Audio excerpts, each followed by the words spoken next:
given the acute nature of what happened over the last year, do you think, is there any respect in which that presents an opportunity as opposed to merely just, reason to be Yeah, pessimistic? I hate to think about it that way because obviously what happened over the last year was so horrible. But on the other hand, I think more people have become aware of the problems and how drastic, the problems are, or how deep the problems run because of what's happened in the last year. And I think we have, seen a lot more attention paid to higher ed in general, and there's a lot more desire for reform. And so I think there is a bit of an opportunity, if you want to call it that, because people have been, outraged by what they've seen. And so they are, asking, what can we do about this? And I think we've seen that actually quite a bit over the last several years, like these alumni groups that I was mentioning that have formed, right? These are all relatively new organizations that have formed because they see that things aren't going in the right direction. And I think we're seeing even more of that now. The one thing that I would point to is institutional neutrality. I've been documenting this on X, and we documented on our Yes, website, which I've I posted. very exciting. Yeah, I've retweeted that. That's been a really surprising positive development that's sold it all. Yeah, and I think, people are reasonably skeptical to some degree that this is maybe just a PR move, or that it is a chance to sort of hide what's going on, on these campuses by not just sort of overtly stating it all the time.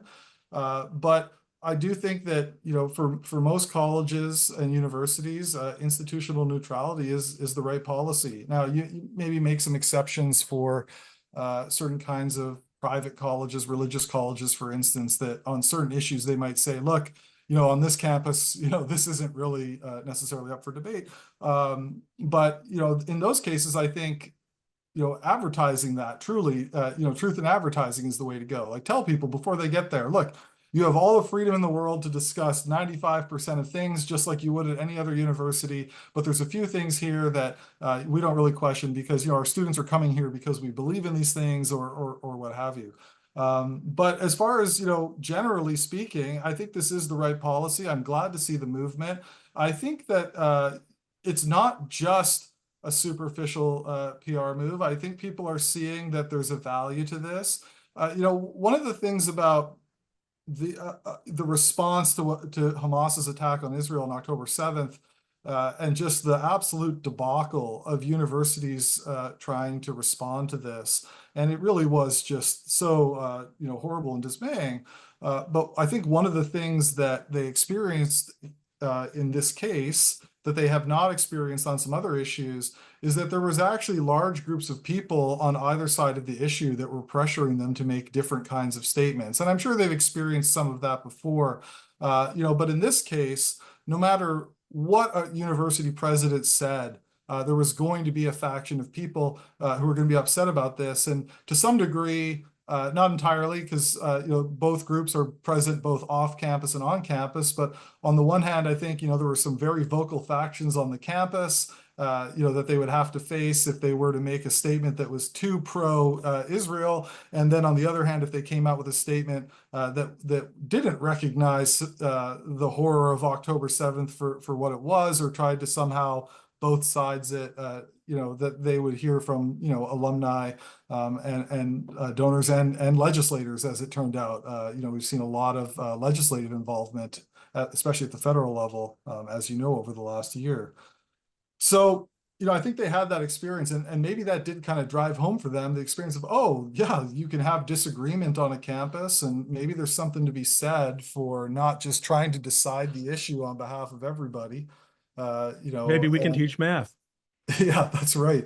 And let people have political discussions in the dining hall. Now, obviously, some of the things that are going on campuses are just outrageous. So that certainly has to be taken into consideration.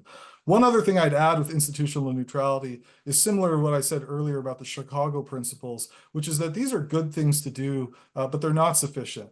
And, for ACTA, like I said, we have this 20-point plan, the gold standard. So these are only two of the 20 things. And so if all these colleges and universities do is adopt a position of institutional neutrality, but in no way sort of go through a process of reflection and seek to reform themselves in terms of what's going on their campuses, then I think those who are skeptical will be vindicated. And they will see that, no, they just identified this as a policy that would allow them to, get some cover and sort of carry on doing what they're doing. I think institutional neutrality needs to be part of a real and substantive reform process that includes a bunch of these other points.